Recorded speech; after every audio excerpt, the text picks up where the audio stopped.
Welcome to Kenton's videos. Enjoy the video. In this video, I will show how to make Desi Tadka Maggi. First, collect your ingredients.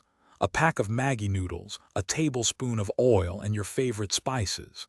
Next, finely chop 1 small onion, 1 tomato, and 1 green chili.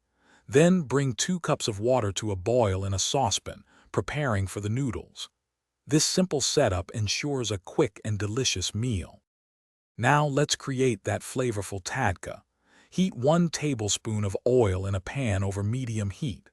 Once hot, add your chopped onions and sauté them until they turn a lovely golden brown.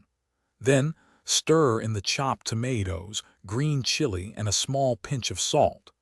Cook this mixture until the tomatoes soften and the oil begins to separate, building a rich base.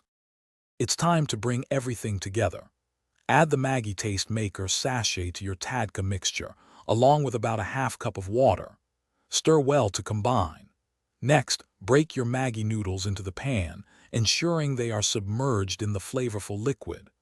Cook for 2 to 3 minutes, stirring occasionally until the noodles are tender and most of the water has been absorbed, creating a perfect consistency. Your delicious Desi Tadka Maggi is almost ready. For a fresh touch, garnish it with some finely chopped fresh coriander leaves. Serve your hot and spicy Maggi immediately and savor every bite. It's a quick, satisfying meal perfect for any time. Also, remember to check the description below for a link to those fantastic leak-proof meal prep containers and other great deals. Enjoy your culinary creation. Thanks for watching. Consider subscribing if we helped you.